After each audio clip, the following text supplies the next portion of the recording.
It's Ruler Chris. I'm back. Short video. Actually, two topics today.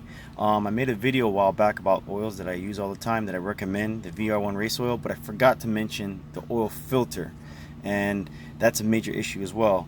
You know, under high RPM, you want a filter that can hold that kind of pressure without exploding, that can filter heavy-duty oil. And what I recommend for that is the K&N Gold. This is the HP 1003. I use it for the 7AFE. I'm sure the 4AG is the same partner, or maybe slightly different, but this is the one that you want to get for all your boost or even all mode applications. It filters 20 microns. I mean, it's a little bit off by 10 microns compared to the Mobile One, which filters 10 microns versus this one's 20. That's not a big issue though. If you do your normal maintenance and your street and strip, drag, whatever, you should be fine.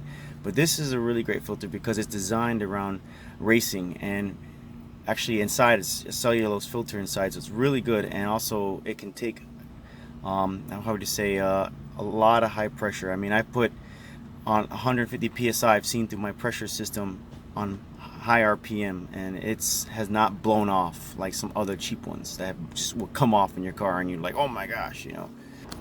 Now if you are running thick oil like me, there's no other filter that you're going to want to run except the Mobile One extended. That's the only one. But just daily driving, yeah, but this one you want for racing. It's really high flow, and if you're running 2050 like me, perfect. It's designed for that. Now my next topic is about injectors. Many of you have an issue with injectors. Sometimes you can find injectors, sometimes you can't find injectors. This video will be about an alternative to injectors for 4AGs who have a high impedance system, not the low impedance computer, because we're dealing with high impedance injectors. Now for you 16 valve guys, injectors wise, the alternative and the best easiest way is to use B series, Honda B series, LS, B18, B16. Those are all the ones you want to get. Those are the ones, if you can't find 4G's line or they're overpriced, or you can find some used ones off eBay, awesome. I'm going to show you how to do it for the 16 valve guys, okay? And that's going to require a few things that are very simple to do. You're going to have to, cut the tip plugs off, wire on the Honda ones, and that's all. And remove some parts, pieces. And I'm going to show you that in a second. Let's get right to it. If you notice my rail right here, there's no caps. Those caps I removed. They're about, I don't know, 15, 14 millimeter, I'm not sure. What you want to do is you want to remove those caps. If you got the B series injectors, and I would prefer any of you guys to get ID, FIC, or Bosch. Those are the ones you want to get because they fit on these rails perfectly and with the caps removed. Now if you have the FIC or Bosch or whatnot, you probably can't see, but if you look down in there, you'll see an O-ring that's just pushed up. That O-ring is pushed up because underneath is the little O-ring for the injector. What you want to do is you want to squeeze that O-ring on top of the Honda injector. Remove the ones that come, the big bulky ones that come in the package, and squeeze the Toyota one on top.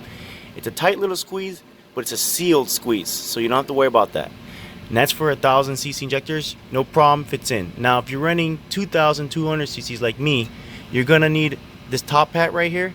These top hats are 14 millimeters, so you're gonna need the 14 millimeter top hat in order for a bigger injector to fit, because not only are they bigger, they're shorter.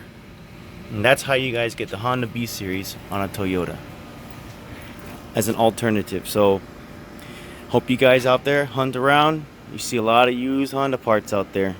Toyota parts are expensive, Honda's cheap.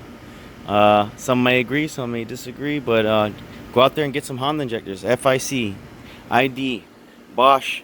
You could get away with some RC or some Grams. I never really used those two, so I can't really say anything about them positive. But like I said, remove those caps, and if you have a 16 valve red top or blue, big port blue top, whatever, you're good to go. And then you have to have a high impedance setup. So if you have a red top 4AG, that's a high impedance computer. If you have the old big port ones, those are low impedance. You might be able to get away with it. I'm not sure. I would look into it first, running high impedance on a low impedance computer, which I'm pretty sure it works. I think the other way around is where you need a resistor. But all right, Roller Chris giving you some little tech tips. All right.